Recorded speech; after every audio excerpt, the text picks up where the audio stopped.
Meeting will come to order. This is a meeting of the Bloomington Monroe County Metropolitan Planning Organization Policy Committee for February 2023.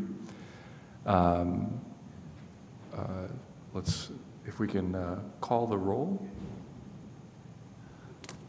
Okay. I'm sorry. Ryan, are you out there? Yep. Okay. Yes. You ready? Yeah. Have you started recording too? Yeah. Sorry. Hold on. Catching up. Yeah. Make sure you've got the recording on. Recording in progress. Okay. All right. We'll start over again. We'll call this meeting to order. This is a meeting of the Bloomington Monroe County Metropolitan Planning Organization Policy Committee for February 2023. Can we please have a roll call? Okay. Volan?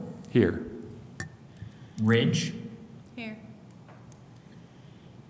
Bannock? Here. That's Bannock. Close enough. Yeah. Bannock, sorry. So sorry. Okay. Clements? Here. Seaboard? Here, virtually, and serving as proxy for Mayor Hamilton. Horn? Here. Whistler or Kinsey? Sorry, I can't see who's there. Neither. That neither is here. Okay. McClellan or Woolman? Here. Right. McKim? Here. Reiterban? Here. Samples? She's absent. Okay. Thompson? Thomas is Thomas, here. excuse me, so sorry. Nickel? Here and serving as proxy for Public Works Director Adam Wason. Tate? She's not here. Okay, and Burks? She's not here either. All right. All right, we have a quorum present in the room, so we have a quorum for the purpose of conducting official business.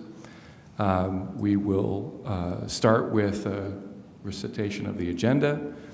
We will first hold nominations and election of officers for the year 2023. We'll have approval of minutes. We'll have communications from the chair and vice chair, reports from officers and or committees. Reports from the MPO staff. We have 5 items listed under that category. We have 1 item of old business, INDOT 2 and 4-year reliability transportation management targets. Under new business, we have 2 items. One is the INDOT annual performance measures 2023 safety target declaration. And the second is the BMC MPO fiscal year 2022 to 2026 TIP amendments. There are 6 of them.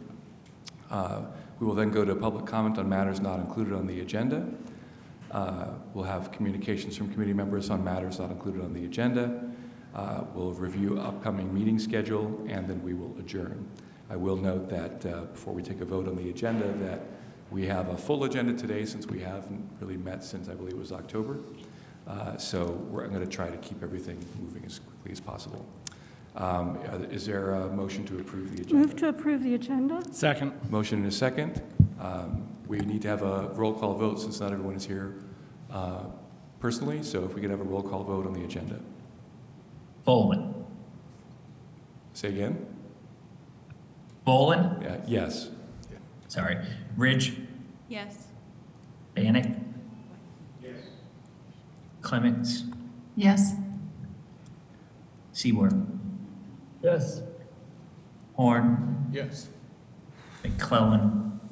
It's Wallman, yes. Oh, sorry. Well, I knew. Sorry. McKim? Yes. Reiterban? Yes. Thomas? Yes. And Nickel? Yes. Okay, the agenda passes unanimously. We now go to nominations and election of officers for calendar year 2023. Are there nominations for chair or vice chair? I nominate Lisa Ridge as chair. Second. We have one nomination for chair. Are there any other nominations?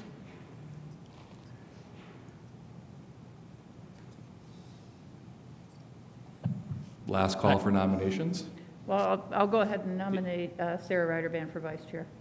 Let's do one at a time. Okay, you said either or, so, Right. okay. Well, okay, my apology. Okay.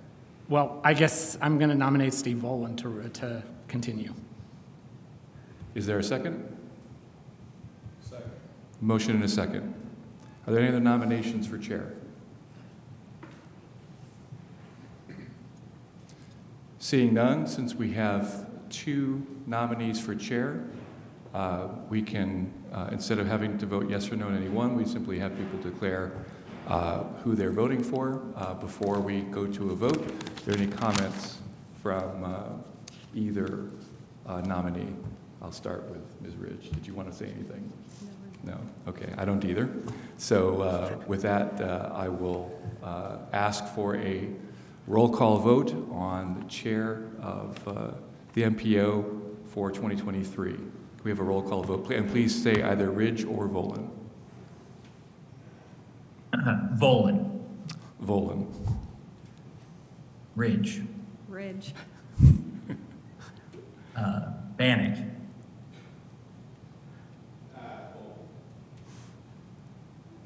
Clemens. Ridge. Seaborn. Bolin. Horn. Bolin. Wallman. Abstain. McKim. Ridge. Ryder-Band. Ridge. Thomas. Ridge. And Nickel. Volan. What is the tally, please? 10, 5, 5. 5-5. Okay. We don't have a majority in either case. I would suggest that perhaps maybe we postpone this to next month if no one objects. And I think we should probably also postpone the vice chair till next month too, if no one objects. Seeing no objection, we'll move on to approval of minutes for, we have one set of approval of minutes for October 14th, 2022. Are there any comments or corrections on the minutes for the previous meeting? To my right? To my left? I just want to verify it's permissible to vote on minutes if you did not attend the meeting yourself. I don't see any reason why that's correct. Any comments from members online? Sorry, Mr. Chair, Yes. Bolin. Sorry, I messed up the roll. It's actually, there was a break since one abstention happened. It was 4-5-1 to Ridge. So sorry about that. That's fine. It still doesn't represent a majority of the Yes, body. I just So, wanted to clarify. okay. Thank you for that. Are there any comments online from members about the minutes? Seeing none, if we can have a roll call vote on the minutes. Move to approve the minutes? We have a motion. We need a second. Sorry Second. about that. Motion and a second. Can we have a roll call vote, please, on the minutes?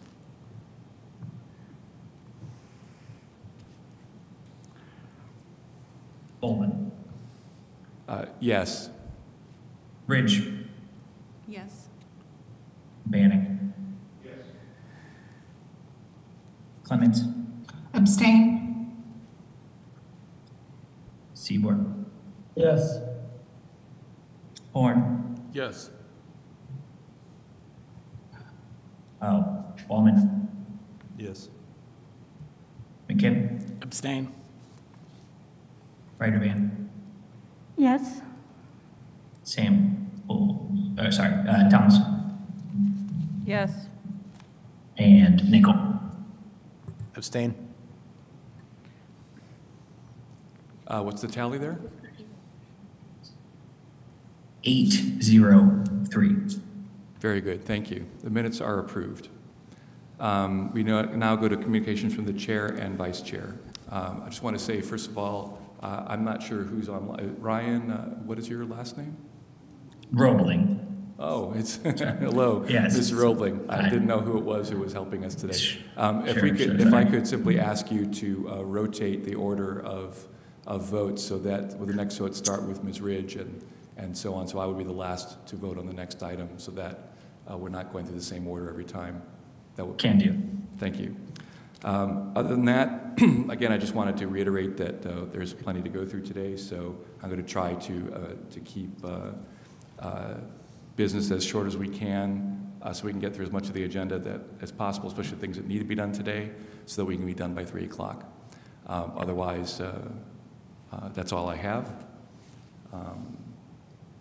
Ms. Ridge, I think you're vice chair, aren't you? I am vice chair. Do we go back to nominations, or are we? No, we're just communications from the vice chair. Correct, okay. I'm good. Okay, very good.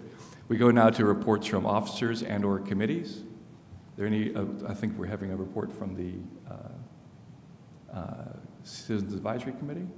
Ms. Rademan? Yes, Citizens Advisory Committee met on February 1st for their January meeting, and we recommended approval of both the public participation plan as well as the NDOT pavement bridge and management targets, and the new amendments that we will be seeing later in this meeting. Very good. Any questions for Ms. Reiterband? From online members? To my right? To my left? Let's go now to the Technical Advisory Committee. I believe that's Mr. Nickel. A couple items to report on. I was nominated as the chair of the TAC for 2023. And as far as today's agenda, the TAC did have some concerns with item number 8, our old business, the NDOT 2- and 4-year reliability targets. And essentially, there was a lot of concern about what the metrics were and what some of the definitions really meant. And so we actually had no action on that item and really recommended that NDOT send a representative to speak with us today and understand that is occurring. So happy to hear that. And just a quick comment on item number 9A, the NDOT Annual Performance Measures 2023 Safety Target Declaration. Just want to reiterate, the same issue came in front of the TAC back in November of last year, and we recognize that these are target numbers and performance metrics, but TAC as a whole really felt that for safety target declarations, really the goal of injuries or avoiding fatalities should be 0, and really working toward avoiding any issues with that. So again, we recognize the target numbers are what they are, but really working to increase safety is the biggest concern. So that's all I have. Happy to entertain any questions. Thank you. Are there questions for Mr. Nickel? To my left? For members online? To my right? Seeing none, we'll move on to the next item. Let's go now to reports from staff. Mr. Martin, we start with the calendar year 2023 BMC MPO committee meeting schedules. Yeah, prior to that, I want to make sure the obvious here. Ryan Clements is no longer here. He accepted a position with the Washington State Department of Transportation out in Bellingham, Washington, and his wife also accepted a position as Sustainability Director for the City of Bellingham, Washington, too. So therefore, I am alone. But I will go through as quickly as I can on the agenda today, and I should be able to answer all of your questions. Starting at the top with the meeting schedules for the committees, the Policy Committee, Technical Advisory, and Citizens Advisory. Citizens Advisory met on schedule in January. Technical Advisory was postponed because of snow situation. They met again.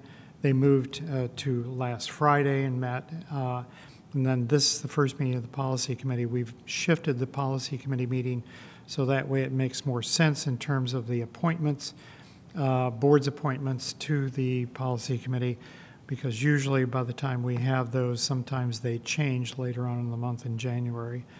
But then we had to add December, so we've got the first, I think it's the first Friday in December. We've also got a couple of minor adjustments there for the Thanksgiving holiday where we've shifted some of the meetings up to make sure they're not conflicting with the holidays. Other than that, the schedule is out there. We've had it out there since, I believe, November, December, and January.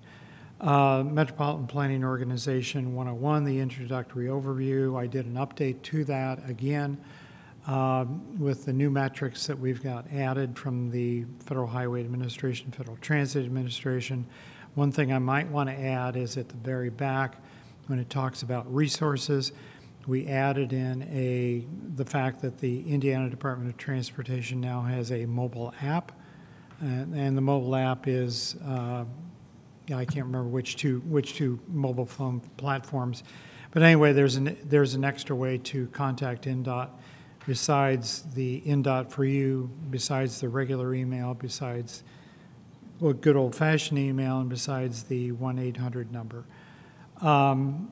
Then on to the next one, which is the Indiana Department of Transportation, Bloomington Transit, MPO, Metropolitan Planning Agreement. All of the MPOs, all 14 MPOs in the state of Indiana were asked to update their metropolitan planning agreements with the Indiana Department of Transportation. This is to reflect current legislation. The old agreements were based, I think they were 2015, and we had two successive congressional acts since that time. This one reflects the brand new one. It's in your packet. We have the copies signed. Thanks to Bloomington Transit, we were able to get it done in less than 24 hours. But in the central office, it took an extra 21 days. So we still got it accomplished, and so we're operating under this new agreement. The agreement spells out specific tasks that we, the MPO, is responsible for, and these tasks align with federal requirements, federal planning requirements. Next, we did a fiscal year 2024-2028 Transportation Improvement Program call for projects. This is for the brand new Transportation Improvement Program. The deadline for those applications is 5 o'clock today. We've received applications from all of the entities that I would expect, except for one so far, which a call will go out after this meeting to make sure that entity submits. And then with all of the applications in by 5 o'clock today, I will assemble a list of all of the projects and put them into a spreadsheet and determine what the fiscal constraint is, or the unconstrained fiscal constraint is, because we have certain marks that we have to achieve by every one of the fiscal years. And then we will also put those spreadsheets into a draft transportation improvement program. The draft transportation improvement program must have review by the Technical Advisory Committee and the Citizens Advisory Committee by the 22nd. So that means I've got to have a draft work program done by next Wednesday or next Thursday. We'll see where we're at.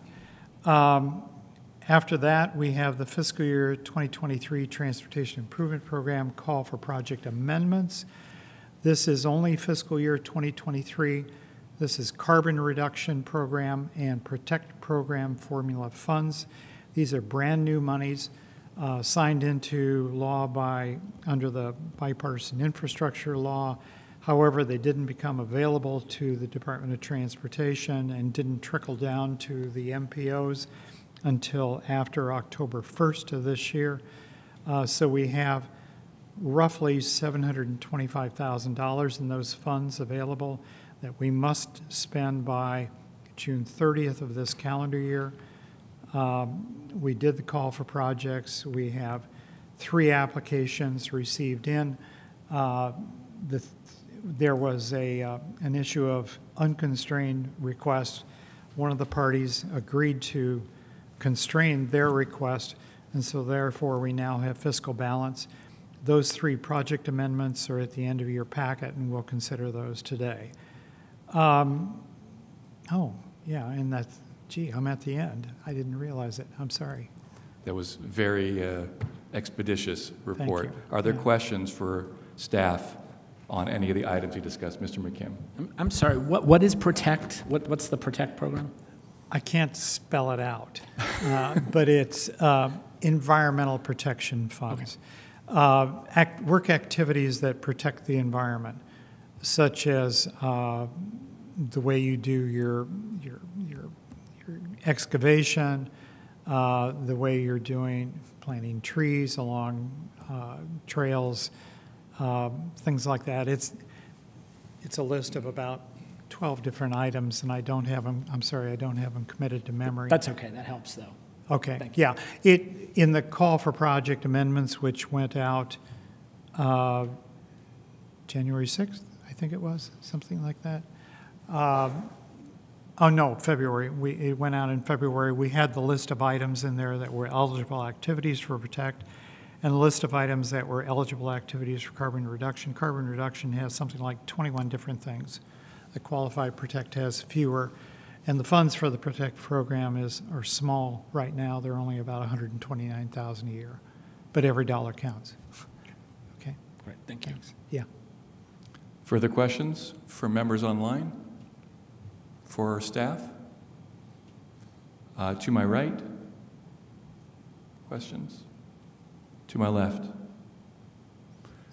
So just to verify, I mean, did we cancel last December's meeting for lack of business or because of quorum? No, November's meeting was canceled for lack of a quorum. But we didn't have it, I mean, we have a December meeting this year, but not last year. Yeah. In last calendar year, there were no December meetings. This calendar year, there will be a policy committee meeting on December 8th, I believe Right. it is. Okay, And that's new. Yeah, that was new. And, so I'm and glad will to see be, it. yeah, you had January off as winter break. Right. Understood. But we'll be reminding you throughout the entire year about the calendar. Since it's new, it'll take a while for the muscle memory to kick in. But yeah, we'll be reminding you constantly of that. Very good. Thank you. Yeah, Any thank other you. questions? Ms. Reiterband? I guess it's more of a comment for Mr. McKim, is that on page 48 of our packet, at least I'm seeing it as page 48, it delineates the promoting resilient operations for transformative, efficient, and cost-saving transportation, which is Protect. And it delineates what all of those are. And I'm sorry, what page did you say that was? I have it on page 48 of mine. Thank you. And it's page 6 of the actual application form, if that's helpful. Thank you. It is. Thank you. All right. Seeing no other questions or comments, we'll now move on to old business. Item is NDOT 2 and 4-year reliability transportation management targets. Okay, and I have a representative here virtually, joining us virtually from the Indiana Department of Transportation. He's the mobility engineer for the Department of Transportation for corridor system performance. The 2-year and 4-year reliability, we went round and round with this with the Department of Transportation Central Office, because at first we were told that we had to adopt everything, and as it turns out, a vast majority of those items actually only apply to areas that have air quality issues. We do not have an air quality issue, so the only 3 items that this committee needs to adopt or endorse are the targets that are set by the Indiana Department of Transportation for interstate and non-interstate level of, I'm sorry, I don't have them in front of me, LOTTL, I believe it is, and truck travel time reliability. I'm sorry, I don't have those in front of me. Do we have the representative for the Indiana Department of Transportation Central Office on us? Is there a representative from NDOT here, and could he state his name? Yes, good afternoon, everyone. My name is Nathan Shellhammer. I am the Corridor Development Office representative from NDOT, and our office is responsible for the target setting process for those targets that you've mentioned.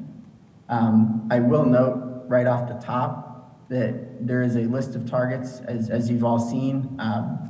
Our office is only responsible for the kind of the top 3 on that list, the level of travel time reliability, the truck travel time reliability index, and then we are also responsible for the PHED metrics. However, those don't apply to this Bloomington MPO area.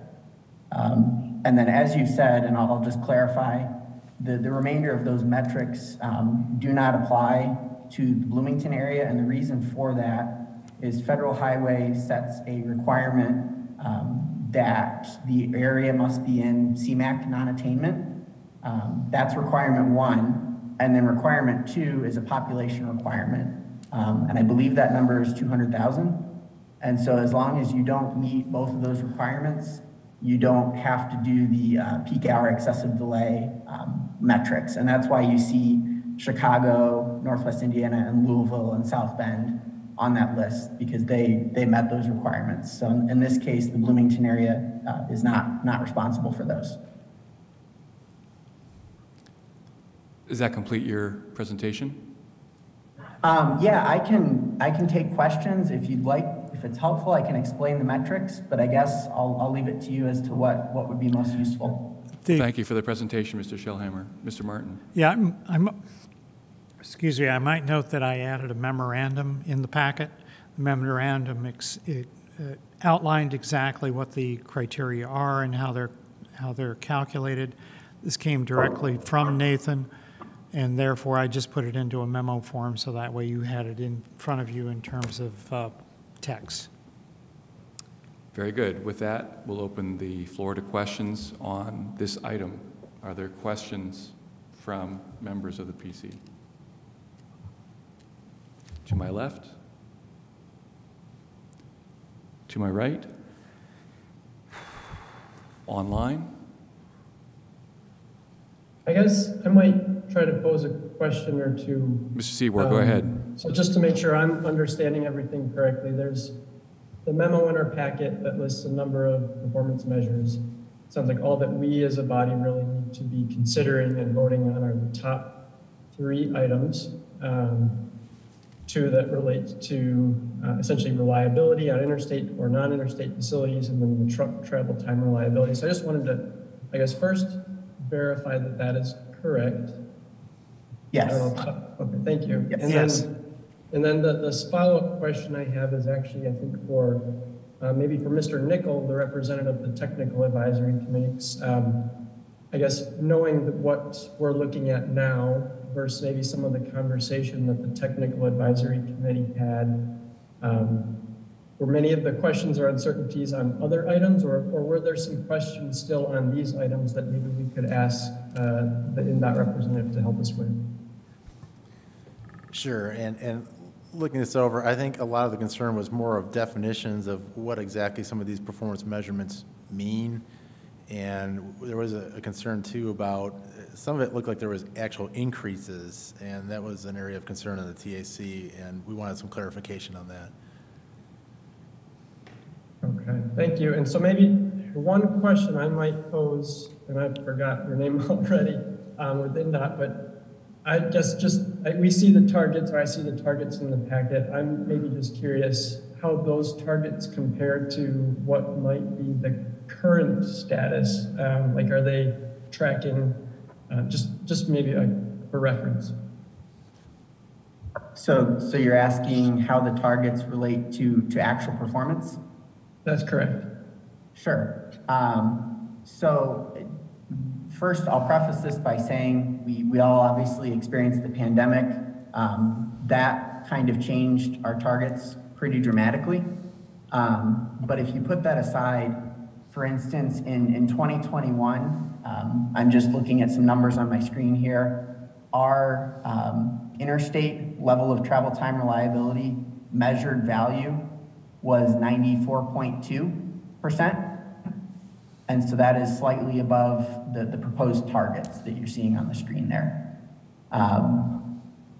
For the non-interstate level of travel time reliability, we were around 96%, and you see the target there at 93%. And then for truck travel time reliability, we were around 1.25%, or 1.25. It's not a percent, it's an index. And in this case, it's important to note that with the percentage of the LOTTR metrics, those are percentages, and we'd like to be as close to 100, so higher is better. With the truck travel time reliability index, it's a similar metric, but we're looking at an index here. And so in this case, you want to be lower. So a score of 1.0 is theoretically perfect. And so that's why you see, for instance, with our LOTTR targets, we have an initial 2-year target at 93%, and then a 4-year target slightly increased at 93.5%. Whereas with the truck travel time reliability target, we have a 2-year target at 1.32, and then a 4-year target slightly increased at 1.30. So that's the distinction. They're both measuring very similar things, but the way that Federal Highway has defined the targets for trucks versus reliability is a little bit different. Okay, thank you for that. And again, thank you for attending to be available for these questions. I will maybe just pose one last question and then I'll turn over my time. Please go ahead. And just in looking at what the targets are versus what current conditions are or were recently, it appears the targets are maybe trending in the direction that we wouldn't want to compared to where it is today. And I just wanting to understand maybe the theory or the rationale for why the targets are maybe backtracking a little and then over time coming back up again. The targets today are backtracking? I think if I remember, like maybe the reliability number today was at, I don't know, 96%, and now the target is at 93%. So it's, you know, we're not necessarily targeting a better number. The target's a little lower than where we currently are. Yeah. So the targets that you see on screen, the basis for those was our previous set of targets. So for instance, the interstate person miles reliable metric, our previous target there, 2 years was 90.5 and 4-year was 92.8. So it's an increase on those, but it's not, we're not setting the target necessarily based on how we did last year. So the targets themselves are increasing, as is our performance. We're doing better. We're just not setting the target based solely on last year. We're kind of looking at 5 or 6 years of historical data and our previous targets to set those, because we don't want to get into a situation where, say, we set a target at 96% because we were there last year, and then we get our data for this year and, you know, we're at 95.5 and we don't meet our target.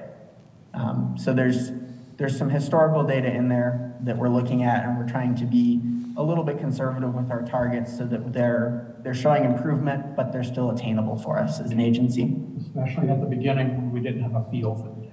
And that's a very good point. I've got my supervisor in the room with me. This is now our second cycle of setting these targets.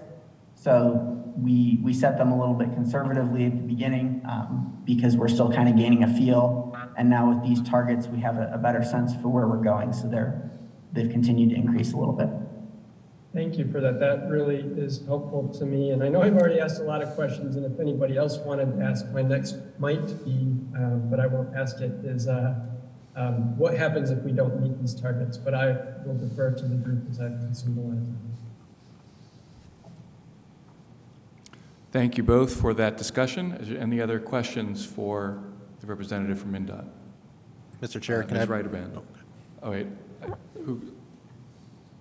I'll come to you in a minute, Ms. Reiterband, please. So I'm still a little confused about which ones we are actually responsible and voting on.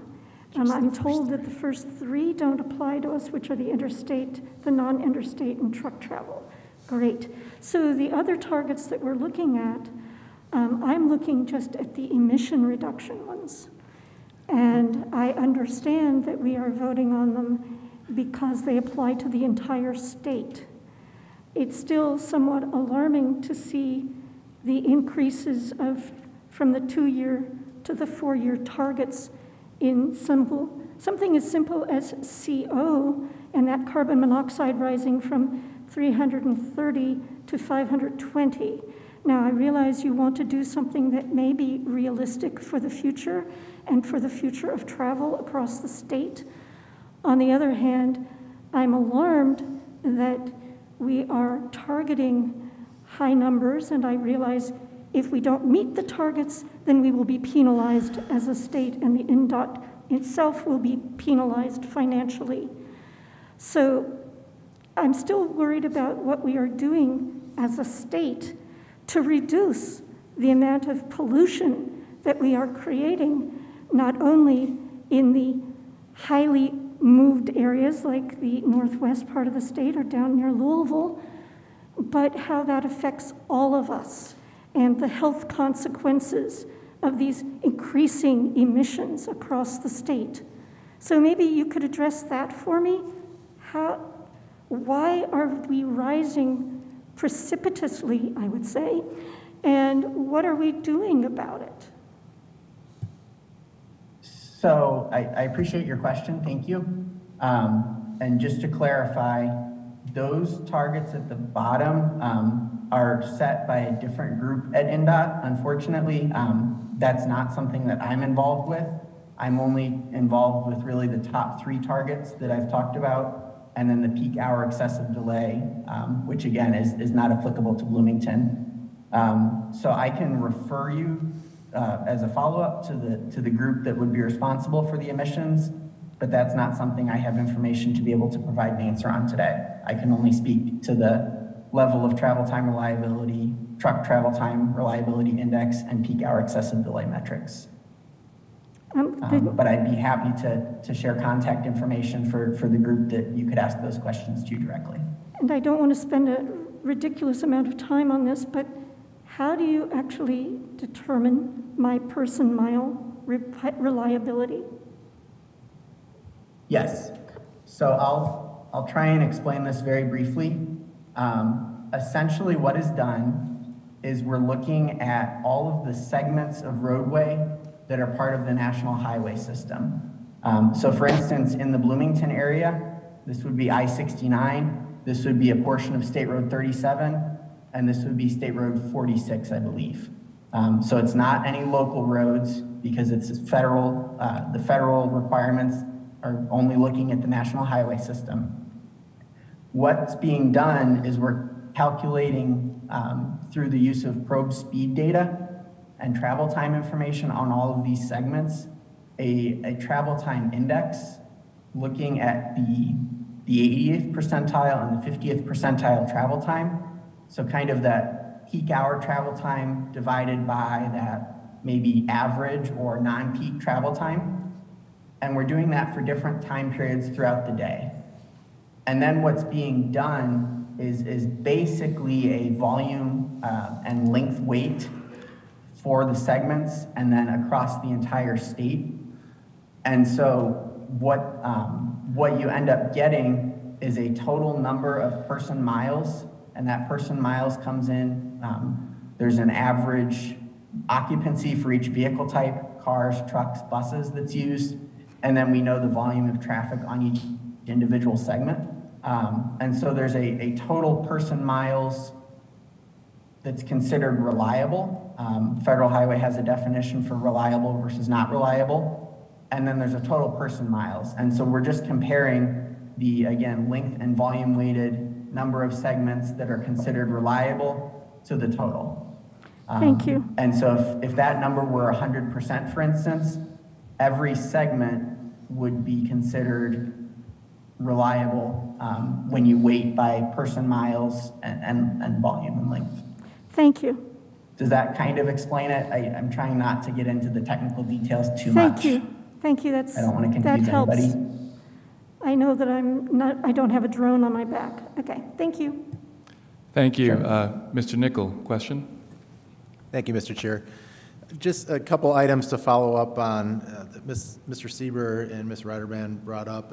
The TAC had some similar concerns, and again, I think some of the big issues that we had as a group were some of these emissions are increasing and putting us in a difficult situation of essentially approving an increase in pollutants. So that was a concern, and also just looking at these, there's no definition for units of measure or even what some of these, emissions are. We kind of know casually what they are, but just kind of a note for NDOT, it'd be nice to have a little more detailed explanation of some of these acronyms, or especially be nice to see units of measure, because we honestly have no idea of what we're trying to reduce here. And, for us to vote on this, there's really no way of measuring, what we're trying to implement here. So that was some of our concerns. It's just, some more definition on this. It's a lot of inside baseball, so to speak, on what these are and the units of measurement. What are these reductions, and what are we looking at? So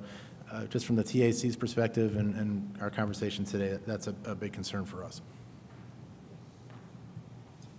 Understood. And again, with the emissions, I can share that concern with the appropriate people here, and give you the opportunity to ask those specific questions to them. With regard to the top 3 metrics, those are really unitless measures. The top 2 are percentages, percentage of the network by distance and by person miles that's considered reliable. The truck travel time reliability index is very similar, but it is a unitless index in that case. So there's not a unit to be associated with that, but it's very similar in terms of calculation to the level of travel time reliability.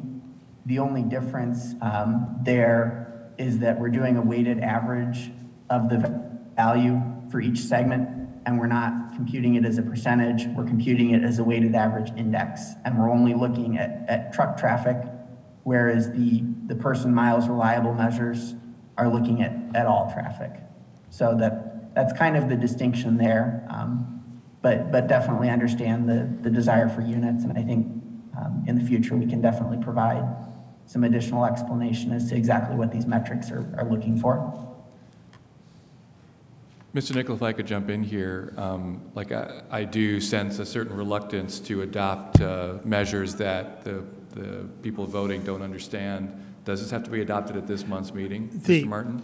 The only metrics we need to adopt are the top 3. The others do not apply to us, because the others apply only to areas that are in non-air quality attainment. Okay. We are an attainment area. We are an air quality attainment area. So the only ones this committee needs to adopt are the top 3, and that's it. And again, is there a deadline by which this has to be adopted? Can we wait till next month to fully understand the issue? For the top 3? Yes. Well, that's why I have Nathan here today, to make sure that there's a full explanation of the top 3. So it has to be adopted within 6 months, it says in the letter. The letter was dated September 27th, so it must be adopted by March 27th of 2023, I would assume. And the bottom line is, hey, we can't do anything about it. We're not going to change anything. This is a statewide thing, and it doesn't affect us specifically, but you can have as many concerns as you want. We're not going to change these, so why can't we just vote on it and get it off our table? I don't know why you're so exercised all of a sudden. I'm trying to give every member options and to fully understand the question. So if what you say is true, then it makes sense that we don't have a choice, but we should just vote for it.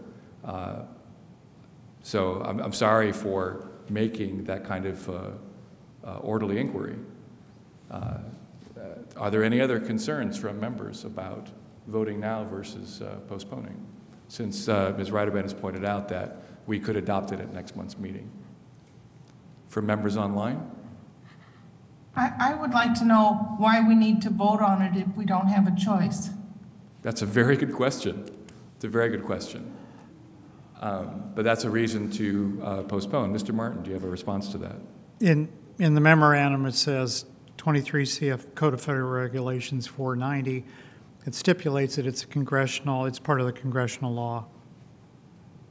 Okay, so it's federal law that requires us to cast a vote on this. Okay. Does that answer your question, Ms. Clements? I mean, the choice here too is you could come up with your own metrics and criteria, which would have to be justified to the Federal Highway Administration. However, staff doesn't have that skill set, and we would have to hire a consultant to do that. Thank you. Ms. Clemens, does it answer your question? Ms. Clemens? I'll move on to Ms. Thomas. Yeah, perhaps for those who are reticent, it would help to understand that what we're basically doing is acknowledging that there are metrics, so we understand them. Yes. Yes. Mr. Bull. Mr. Horn. Pat, is there any purchase in yes, approving this, but including comments of concern over points that we brought up today, just in recognition that there is in this locale concern over metrics that do not necessarily apply to us directly, but do indirectly. Would that be something that we could do that might find its way to someone that would recognize that we have these concerns? Yes, absolutely. I mean, Technical Advisory Committee wrote us 2 paragraphs on the next metric, not this one. Yeah, so if you have language that you want to add, you know, approve, we adopt or we endorse these targets. However, we have questions on such and such. You know, yeah, clearly you can do that. Thank you. Ms. Ryderband. I guess, and I want to remind the members as well as the public that anyone can contact INDOT for you with concerns about any of these mandates or ordinances coming down from INDOT or from the federal government, for that matter, to INDOT, which is one of these things. So we all have a way of reflecting our concerns that we'll get to someone. Whether this can be changed is a real question. I would doubt it, because this is going to all of the MPOs across the state. We are all asked to approve this because we are one of the bodies of this state. And so while we as a policy committee probably don't want to set our own goals, we are part of this larger MPO, and it is imperative for the work of the state and the transportation department to move ahead. And federal guidelines are such that these are set. And thank goodness none of us individually has to set them and actually monitoring them.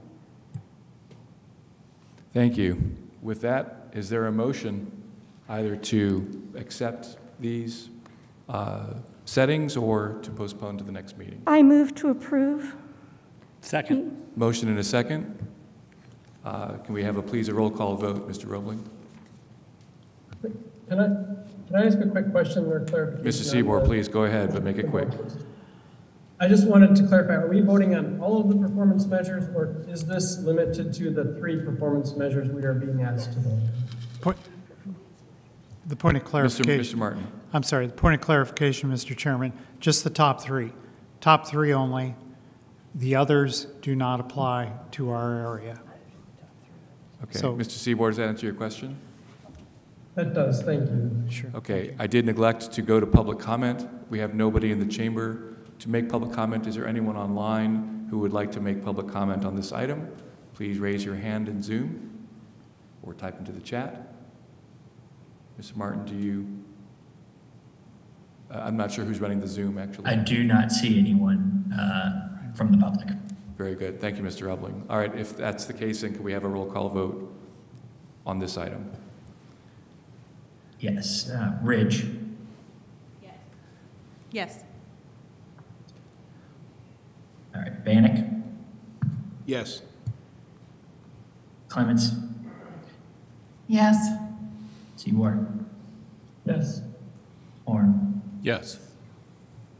Wallman, Yes. McKim, Yes. Ryder Van, Yes. Thomas, Yes. Nichols, Yes. Boland. Yes.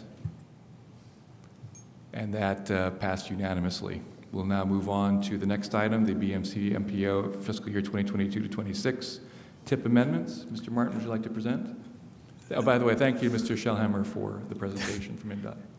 Thank you, Nathan, very much. I'll call you later.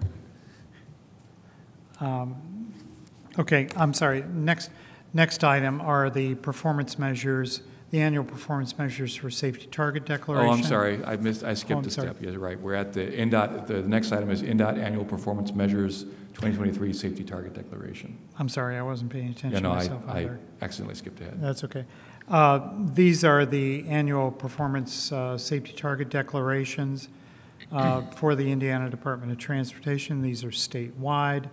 The number of fatalities, which are bolded in yellow here, 894, rate of fatalities 1.088, number of suspected injuries 3,348, rate of suspected 4.068, number of non-motorized fatalities 399. Now in the Excel spreadsheet below you, this gives you a better explanation on what the draft target projections were for each year going back to 2012, and then the 5-year averages, the draft 5-year averages going back to 2016. And that will show you how they've arrived at the numbers of 894 for the total fatalities. The rate based on the vehicle miles traveled, these are hundreds of millions of vehicle miles traveled. The rate of fatalities, which I just mentioned, the number of serious injuries, which is an actual number, then the rate of serious injuries per 100 million vehicle miles traveled, and then the number of non-motorized fatalities and serious injuries. Non-motorized fatalities and serious injuries includes pedestrian, bicycle, and scooter. Oh, and it also includes buggy, horse and buggy in certain areas of the state. Again, these calculations, I know there was in the Technical Advisory Committee, there was considerable discussion about the fact of why don't we have Vision Zero? That's the state of Indiana. The state of Indiana has to adopt Vision Zero. I must say we've had discussion of Vision Zero ourselves, but we have not adopted it either. But yeah, the idea is get to zero. How do you get to zero? And the other question that we continually have is, why are the numbers climbing? Well, the numbers are climbing because they're highly correlated with employment. I think the R-square is something like 0.89 in terms of employment. The more people we have working, the more they're driving. The more people we have working, the more people we have driving. The more they're driving, the more the exposure factor is, and the greater the probability is of having a crash, much less a fatal crash or a serious injury crash or a non-motorized crash of some type or another. And then I'll just stop here and answer your questions if you've got any. Thank you. Are there questions for Mr. Martin, Mr. McKim?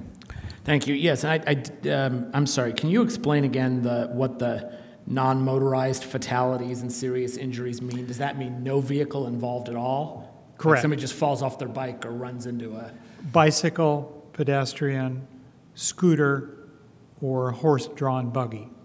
But not run into by a car or injured by a car. No, they could be injured by a car. Okay, so it's just about the victim. Yeah. If it's a pedestrian, it's not reported.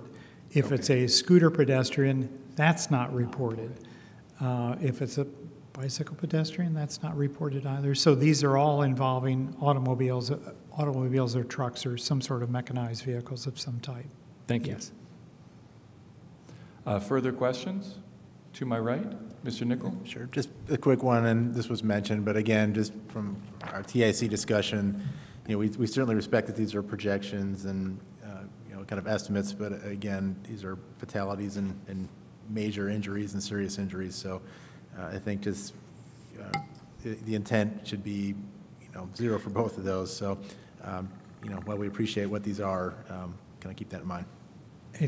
And I might note the Department of Transportation, the Office of Traffic Safety is very concerned about the alarming increase in number of non-motorized fatalities and serious injuries, and they've created an advisory working group with all of the MPOs. The working group is what's it called, Vulnerable Road Users Advisory Group. We'll be meeting starting next month, trying to identify what are the metrics behind this, why is it happening, number one, and then number two, what can we do about it? So I'll give a report on that. We volunteered for that committee, so I'll be giving you updates on that through the remainder of this year as that committee's active. Mr. Volan? I've got a question over here. Ms. Reiterbrand. I guess my comment is also that the CAC is equally devoted to the notion of Vision Zero. It's alarming to know that our country has the highest in the world roadway fatalities, bar none, and that as a nation we need to look at this very seriously and try to come in line with intelligent, industrialized nations that are looking how to diminish and reduce and eliminate roadway deaths, because ours are rising. I also want to say to the members of this policy committee that indeed targets during pandemic were not high enough, and as we saw, people thought, oh, I have the whole road to myself, and they went out and did stupid things, and our death rate and fatality rates across the state went up. We did not meet our target, and therefore we are being penalized. So we have lost roadway funding, and it is going into safety funding rather than taking care of our roads in ways other than safety roadway management.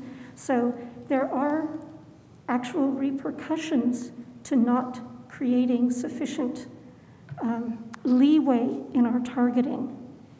And that I'm done. Thank you. Mr. Horn. Yeah, just a point of interest. Mr. Martin, in this metric, is there consideration given for the current and future vehicle safety technology as it applies across the vehicle spectrum? You can buy a vehicle with a lot of safety packages these days that sense things, react to those senses, et cetera, pedestrian being one of them, or other vehicles. Is there an intersection with these targets related to that type of increased safety possibility? Not currently. I think that's a real important thing, and I'm not in agreement with these counting death metrics, but nonetheless, in addition to spending billions on roadway improvements to drop these numbers, I think the investment by the buying public and the production private sector to increase safety needs to be part of some metric. And, well, you will see a shift. The Indiana Department of Transportation's targets for 2023, they failed to achieve that target. In other words, fatalities exceeded the target. So therefore, a penalty will automatically kick in for the state of Indiana in that the surface transportation block grants, the biggest source of funding for the state, That will be reduced in a penalty format, and the amount of funding available for highway safety improvement projects will increase. So you'll see fewer dollars spent on what I would call capacity expansion, and you'll see more dollars directed toward highway safety. That's an automatic feature of the law. That will kick in with the new federal fiscal year. So we may, and since we receive our funds in trickle-down format also, we may see that ourselves, where the amount of funds available in one fund will decrease and the amount of funds available for safety will increase. So that's all I can say. The other thing too is that we've had a population growth in the state of Indiana. Population growth, more people driving, more people employment. Unemployment is at a record low, somewhere around 3%. I think the number in Indiana is somewhere around 2.8, 2.9%. Historic low for 40-some years, and that's, to use the term, that's what's driving the numbers really right now. Thank you, Mr. Horn. I have a question about the number of non-motorized fatalities and serious injuries, the final line. Does that include motorcycles? No, motorcycles are recognized as a motor vehicle. Okay, so even though now we have bicycles with motors, they don't count them? Yeah, motorized bicycles, e-bikes do not count. And neither do scooters, and we've lobbied for the last 2 years to have scooters added and e-bikes added, but the Indiana State Police would have to reformulate their crash form, and reformulate the entire system. So far, that hasn't been accepted by the Criminal Justice Institute for the state of Indiana. So in other words, it's safer to say that this only measures accidents in which a licensed vehicle was involved, so something that has to Correct. get a license plate. Correct. From the BMV. Yeah, I hadn't even thought about that, Okay. yes. Yeah, that's not clearly explained on, I was doing some research on national sites to find out where these numbers came from, and it was very difficult to determine whether there were any accidents like you described that did not involve a licensed vehicle, but it's nice to know that, I mean, it would be helpful, I think, if they put that in their definition of this term. Well, and serious injuries are another issue too, because serious injuries are reported at the site of the crash itself, and if somebody's transported to a hospital, that's called a serious injury. Or somebody goes to the hospital, that's a serious injury. Now, that serious injury may end up having a fatality at a later date, but that's something that's not reflected in the record itself. So if anything, the fatalities are somewhat underreported. That's interesting information. Okay. Okay, with that, this is another item that we must vote on. Is there a motion to accept these figures? Move to approve the safety targets. We have a motion, we need a second. Second. We have a motion and a second. Since we have no members of the public available either online or in the room, we'll go straight to a vote. Can we have a roll call vote, Mr. Hubling? Bandick. Yes. Clements. Yes. Seymour. Yes. Horn. Yes. Ballman. Yes. McKim. No. Reiderman. Yes. Thomas. Yes. Nickel. Yes. Bolin. Yes. Ridge. Yes. What's the count on that? Is that 10 to 1? 10 to 1, yes. Very good. All right, we move on now to tip amendments. Mr. Martin. Okay. This is item 9B on the agenda. Yes, and I would assume that you would want to vote on those as a single package, or we can do it At this individually? point, I'm not sure we have a choice but to do that. Okay, all right. Well, what I'll do is I'll read through each one of the amendments. First one we have is designation number 2101774, secondary locations. These are locations along the interstate highway system that will receive new wrong-way signage with LED lights. We have 2 locations here in Monroe County. First one is at Fullerton Pike, Interstate 69 and Fullerton Pike, and then also Interstate 69, State Road 45 at West Bloomfield Road, where we have we've had incidents of people entering the ramp in the wrong direction.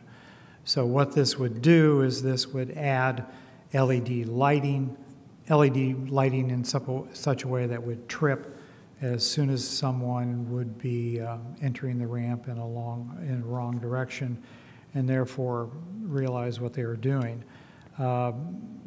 There's some comments that are noted out here on the far right-hand column, but the first thing I just want to do is I just want to notify you the amounts here. We're talking the first one, Interstate 69 at Fullerton Pike, and Interstate 69 Fullerton Pike, $60,000. Second one, Interstate 69 and State Road 45 West Bloomfield Road, in the north and the southbound lanes. We're talking again $60,000. Should I go on? Or questions? I just want to give people a chance to ask questions Sure. on any given item. Any questions? No. From people online? If not, please continue. Okay.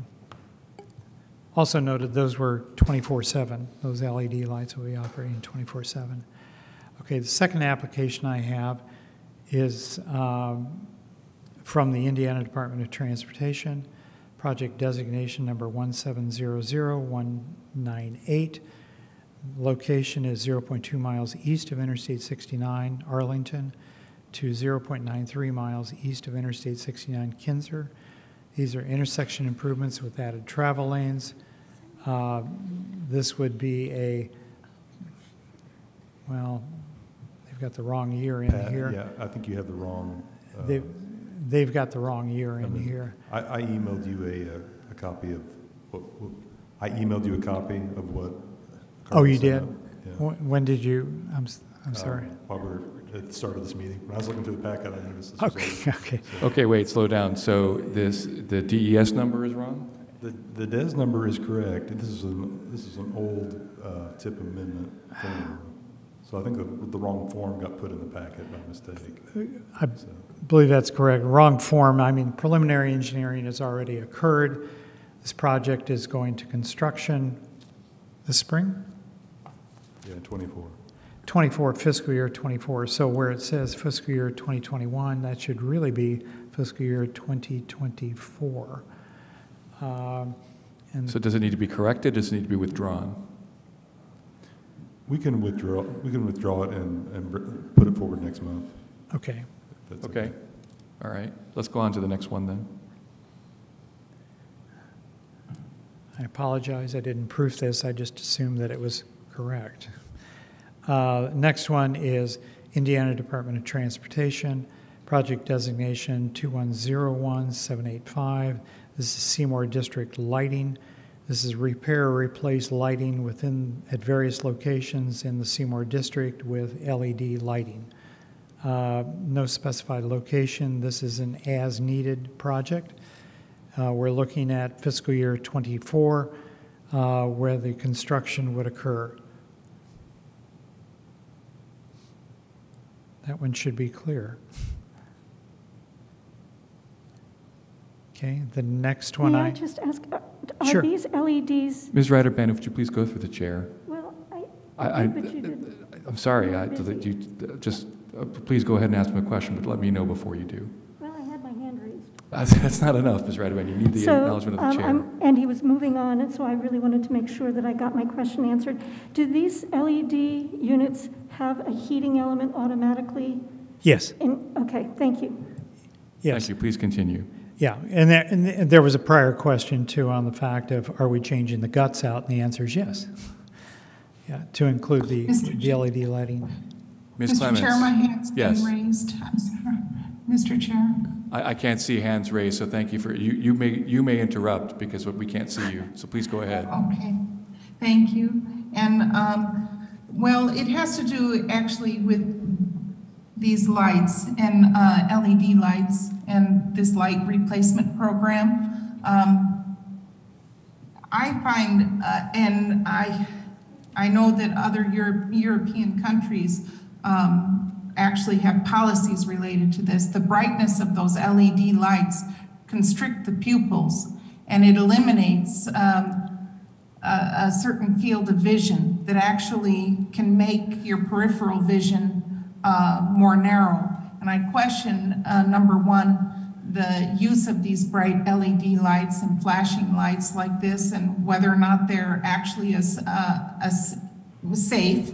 And then number two, as far as placement, just in my own personal experience on State Road 446, we used to have one very functional four-way yellow flashing light that had the effect of slowing traffic down in all directions as the traffic approached. But that's been replaced, ironically, with like 6 flashing lights. I mean, it is like the epitome of government gone astray. And none of them are exactly over the actual intersection where the danger exists. They're on the approach to the intersection on all 4 sides. Maybe there are 8 flashing lights now that have replaced one very functional flashing light. And I think some of this needs a little bit more study and a little bit more evaluation, and also local community stakeholder evaluation. That's certainly an important issue. I know that at my corner at 446 and Moores Pike and Lampkins Ridge Road, all the neighbors feel a lot less safe with the new configuration. And so I just have a lot more questions about it than I have support for these LED lights that can be very blinding. At least they are to me. Ms. Clements, thank you for, let me convert your statement into a question. Yes. Can I ask staff or our MPO representative or the INDOT representative to comment on her concerns about this item 3? I mean, I can't address that intersection unless, Chris, you want to, or we can have, I can address it in an INDOT for you question to Mr. Wallman. Yeah, I can take that back and answer, take it back and bring you back an answer next month. This is a kind of a state or a district-wide contract, so it's going to be various locations, not just in the MPO area, but and beyond. No, but I think that Ms. Clements raises a general point that in her experience it's problematic, and so you know, it's an indication that we have more questions. So if we were to withdraw this one as well, would that be a problem? That's fine. Let's move on. Let's finish the presentation. Let's go to item 4, Mr. Martin. Okay, our next project is from Monroe County. This is the Vernal Pike Connector Road. Project designation 1702957 and 1900406. This is in the fiscal year 2023 call for projects for carbon reduction funds and protect funds. The application shows the application, which is on page 112 of 123, shows the addition of carbon reduction funds in the total of $297,404.60. What this did was this reduced the local match because Monroe County dramatically overmatched on this project. So they're adding federal funds into the project. Total cost of the project will remain the same in terms of construction in fiscal year 23. But it's just the addition of federal funds and reducing local matching funds on that. Any questions on item 4 from members online? Members to my left? To my right? Let's move on to item 5. Okay, the next amendment we have is from the city of Bloomington. This is for the First Street reconstruction project. believe it's from Fairview to College. The project designation number is 1900399. This adds in carbon reduction money. Well, showing on page 117 of 123 in the packet. The items shown in red here. What it does is it reduces the local match significantly in construction engineering and also in local match in construction, increases the amount, changes the amount allocated for surface transportation block grant in that they're not overmatching, but it adds protect funds in there at a total of $121,739, adds carbon reduction funds in there at a total of $104,509. Total project cost then is $4,808,001. And then there's a narrative below that in red text which shows you specifically how the protect funds will be used in an eligible format and how the carbon reduction funds will be used in an eligible format. Questions to my right for item 5? To my left, Ms. Ridge. So I just have a quick question about this project. The letting was today, and it was pulled from the letting list.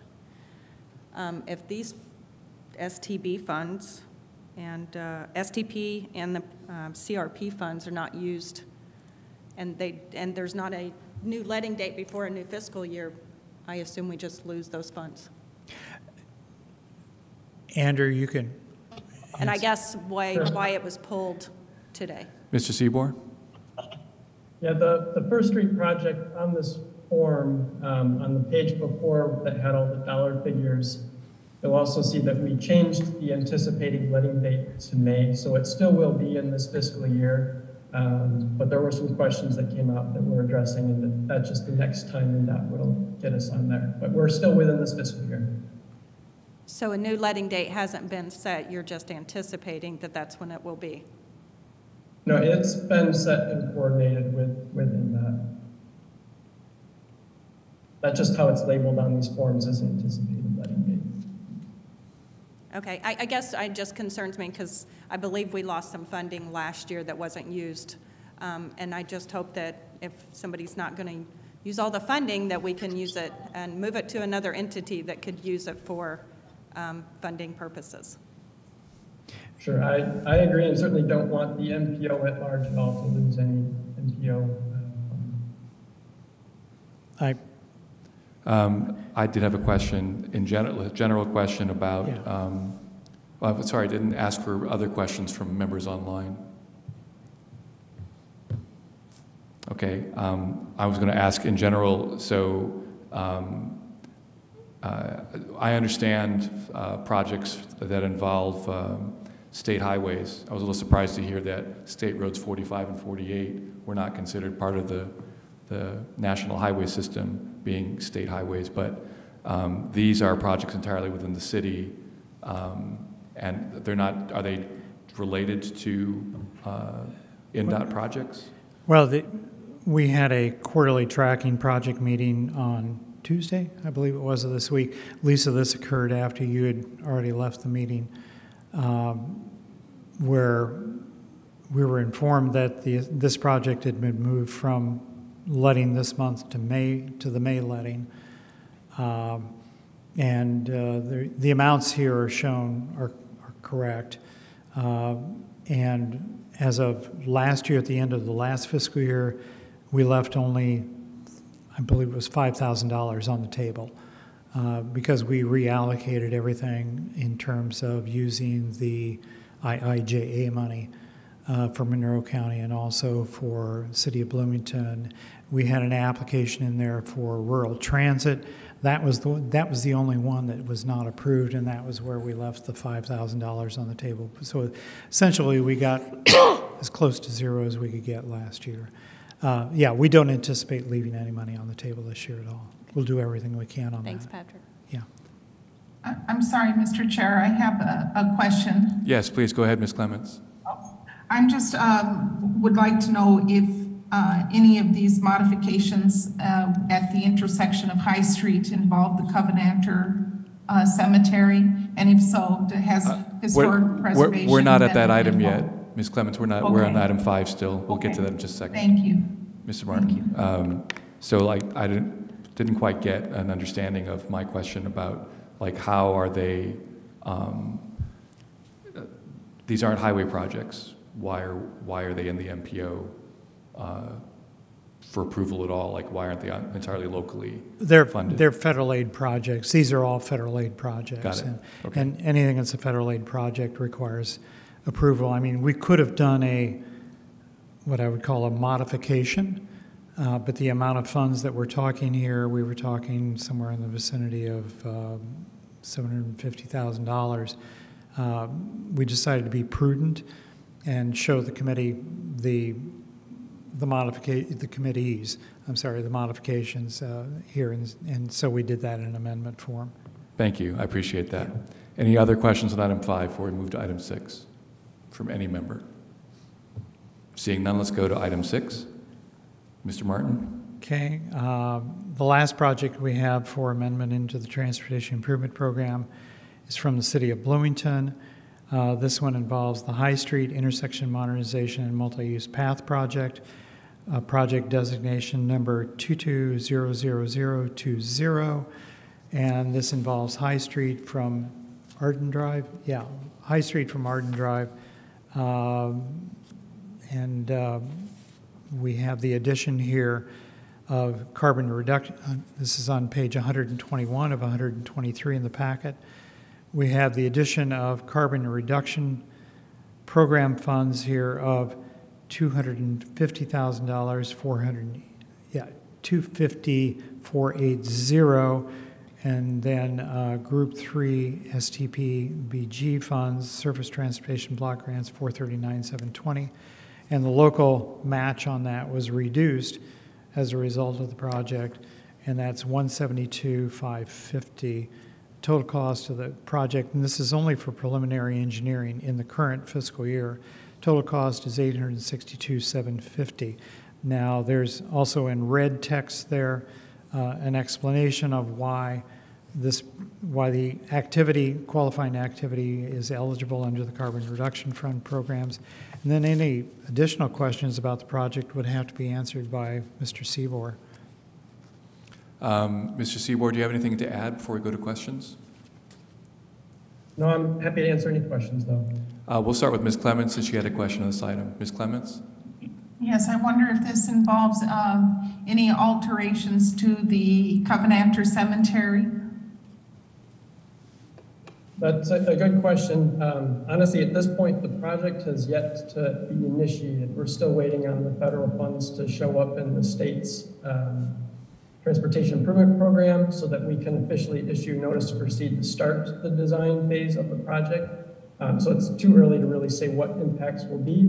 That being said, I certainly hope that we minimize or really avoid impacts. Anybody that I'm sure the county and others that have gone through federal fund projects, we want to try to minimize any sort of environmental impacts to get through the process.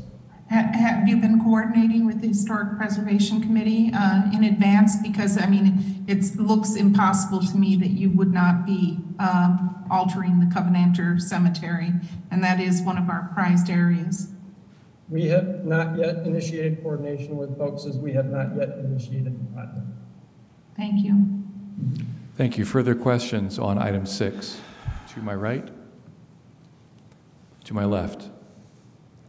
Ms. Ridge. Just a comment. Go ahead. I know when we submitted our applications, I just want to thank Andrew and his staff for modifying your original applications and splitting the CRP funds. So the county appreciates that. Thank you, Lisa. Further questions or comments on item 6? Seeing none, it looks like you presented them all at once. Do we need to vote on them separately?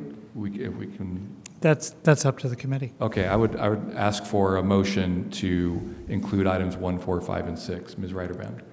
Yeah, okay. I Question? think I'm understanding. No, I was looking for clarifications. So are not voting on 2 and 3. Is that correct? Both of them there have been enough concerns expressed that I think the PC would support postponement of those 2 items. And my understanding is, although the letting date has changed on one of these, that doesn't affect our voting on it. I believe that's item 5, Ms. Ridge, is that right? Yes. Correct. But it does not affect our voting and approving the amendment. Is that correct? I thought it was my understanding, Mr. McKim. Yeah, I would just say that I believe that the date is correct in the packet as it's presented here. Yeah, it's correct. Great. Wait, Then- now I have a question. Does that mean that it's okay to be voted on now, or that, Yes. does that? Yeah. Okay. Yes. So then I move to approve the TIP amendments number 1, 4, 5, and 6 as presented to us. Second. Motion and a second. Is there any final comment from members before we go to a vote? From members online? To my left? To my right? Mr. Rowling, will you please call the roll on the motion to accept those 4 amendments? Horn. Yes. Ballman. Yes. McKim. Yes. Ryderban. Yes. Thomas. Yes. Nickel. Yes. Bolin. Yes? Ridge. Yes. Bannock. And I didn't that's hear a vote. I'm sorry. approved unanimously. Thank you, Mr. Rowling. Can we also have a motion? Oh, wait.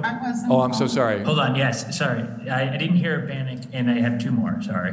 My apology. Yes. Clements No. and Seaver. Yes. All right, I take that back. That vote is 10-1 in favor of Correct. those amendments. And now I need to entertain a motion to postpone items 2 and 3. I move to postpone the amendments as listed for the 2022-2026 TIP amendments.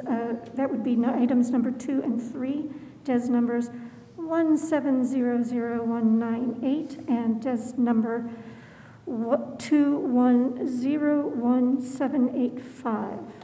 Second. Motion and a second. Are there any final comments on postponement?